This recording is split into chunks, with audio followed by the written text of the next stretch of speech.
What's up, Packer fans? The Packers lost another one, 27-10 to the Jets at Lambeau. A week after the loss in London, they were so good, 10-0 under LaFleur.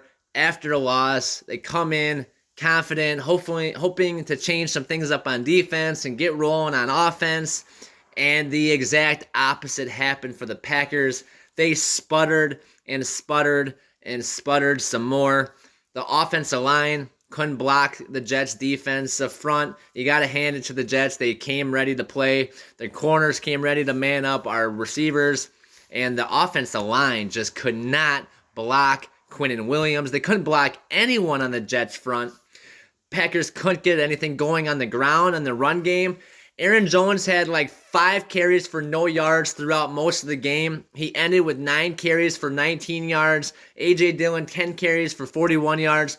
Not enough touches for those guys.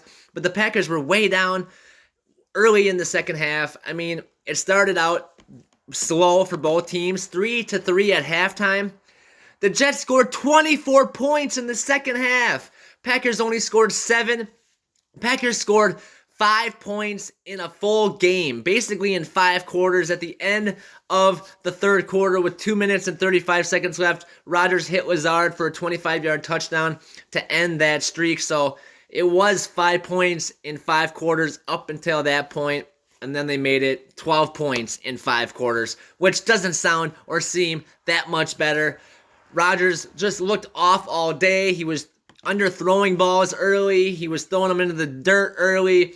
He had one slip out of his hand. You could tell the grip was an issue. Don't throw him out there if he can't grip the ball. The Jets also blocked a Crosby field goal, which would have been points, and they blocked a punt that led to a that was a touchdown. Blocked punt and return for a touchdown, just like that 49ers game in the playoffs. Nothing has changed with this Packers team on the offensive side of the ball or defensive side of the ball or special teams. And now, the defense was playing okay. They were trying their best early. They gave up some plays. Stokes got burned. And then the offense just couldn't get anything going. It was like 5 3-and-outs to start the game. The only thing that kept drives alive for the Packers were flags on the Jets. And then deeper into the game, the Jets just got going in the second half. Braxton Berrios on the reverse for 20 yards. Then they blocked the punt, scored a touchdown on that one.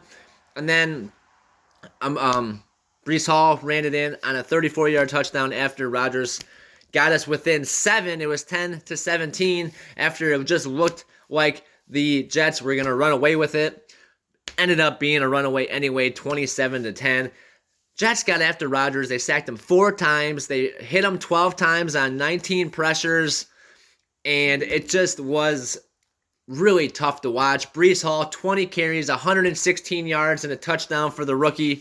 Most scrimmage yards for a Jets player in about 30 years and in the first 6 games. So this Packers team, they did man up a lot more on defense. They held Zach Wilson to 110 yards throwing, 0 touchdowns, 0 interceptions.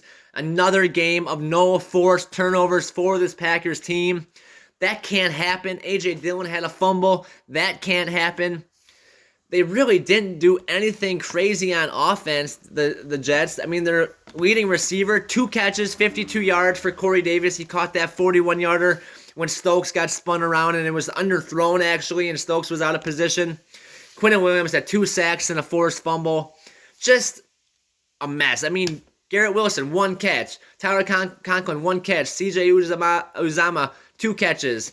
I mean, the receivers didn't do much. Elijah Moore, no catches. Like I said, Wilson, 1 catch. The passing defense for the Packers wasn't the issue. Stopping the run. How many bad angles and broken tackles and plays where you thought the defense had the running back corralled for like a 1-yard gain or behind the line of scrimmage? How many times did he get away for 8, 9, 10, 12 yards and make it a bigger play than it looked like it would be?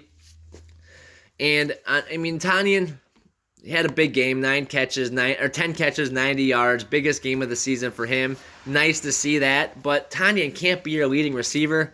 Lazard, 4 catches, 77 yards. Doubs, 4 catches, 21 yards. He's still on pace for that 55 catches in a season to break Sterling Sharp's single-season rookie record for the Packers. But all in all, nobody really was explosive or did anything really great. Lazard's touchdown was really nice, 35-yarder. That one was great, but all in all, I mean, Amari Rodgers caught a pass, his first one of the season. He caught 4 last year, but like I said, all in all, this team looked horrible on both sides of the ball and special teams. Special teams has kind of been holding their own as the one side of the ball that hasn't made a lot of mistakes coming up to this game. The defense had its struggles, the offense had its struggles, but special teams seemed to be keeping it in check until this week. A blocked field goal, a blocked punt for a touchdown. You can't have that. They did block a punt of their own, but the punt still went forward. I mean, at least block it backwards so you can return it for a touchdown. They blocked it forward and didn't get anything out of that drive anyway. It's just, this Packers team needs to get it together. They need to figure out what the issues are. If it's blocking up front, if it's the play calls, or just this, I don't understand. Aaron Jones looked explosive, but he had nowhere to run. Every time he'd get to a hole, he was getting met and just getting clobbered. He was getting rocked. Same thing with A.J. Dillon. He just didn't look very good today. 2 drop passes, had the fumble, a few times where he slipped, where he had some room for some yards. Just not a good day for anybody. And I don't understand. They love these noon games. Now they have all day to sit and stew about how much they sucked today and how they need to get it fixed. They have 3 road games in a row. This was an easy 6-game stretch. They should have easily been 5-1, if not, 4-2 at the worst. 3-3 is just not going to cut it. Vikings win today. They are 5-1, and now the Packers have a 3-game road stretch, and then followed by an at-home game against Dallas on November 13th. So it does not get easier for the Packers moving forward. And if they can't take care of teams like the Jets at home, who are young and didn't do a whole lot on offense to really make it that difficult to stop. I mean, we had more time of possession, more first downs, the same exact total yards, 278 each. Passing yards, we had 219 to their 99. Rushing yards, they had 179 to our 60. Same amount of penalties, 7 each, but they had more yards, or penalized yards. We had 69 total plays to their 53 plays. We had 4 yards a play. They had 5.2, and we did have a turnover, and they did not. A.J. Dillon fumbled it. It says that both teams had 0 turnovers, but that's not true. A.J. Dillon did have a turnover. And, getting that punt blocked up the middle, I'm watching it right now. Dallin Levitt has to stay there. He's the last man. But the guys need to, when they do these stunts, don't get so faked out by it. Let the guy go that way. Have him block the one that's going this way, and the one that's going this way, you stay home for. They kind of both verge onto the one guy, and then the other guy comes around them both, and it's like, oh man, you just got burned on that one. So Packers have a lot to fix. I loved the aggression by the corners. Jair looked like he was playing a lot better, had a few pass breakups, almost had an interception. Rasul Douglas was playing aggressive. I like that. Eric Stokes still out of position. I don't know what his deal is. I think he lost a lot of confidence. He's just not playing like he was last year, and it just seems like he's just getting burned on plays where, the deep one to Corey Davis, it was underthrown, and Stokes was underneath the guy. If you were to turn and look, he had inside leverage on the catch. Corey Davis saw that the ball was underthrown, came back inside of Stokes, and made the catch. Stokes overran it, and Corey Davis came back inside of him for a 40-yard first down, and then on the next play was the end around to Braxton Berrios for the 20-yard touchdown. Just can't have it happen like that, not in succession like that. And then for Breece Hall to bust a 34-yarder on a nice little misdirection play they had. Quay Walker overran it, and Breece Hall, nice little cut. And he is so explosive. Once he gets a foot on you, you're not catching him from behind. He is gone. Bright spot, Keyshawn Nixon on that return. He had like a 35-yard kickoff return. That was pretty cool. Otherwise, Rashawn Gary got his sack. Six sack in 6 games. He would have had 7 in 6 games if the defense didn't screw that up for him last week. But still 6 in 6 games. That's something. And J.J. Nagbar got his first sack of the season. The rookie out of South Carolina, 4th-round pick. He played well. But yeah, still no turnovers for the Packers, no interceptions. Couldn't really get after Zach Wilson too much. Like I said, only 2 sacks. That's it. Not a lot of tackles either. A lot of broken and missed tackles. I saw Quay Walker taking a lot of bad angles. I saw Darnell Savage taking a lot of bad angles. I saw Amos taking some bad angles and missing. Adrian Amos taking some bad angles and missing the tackle.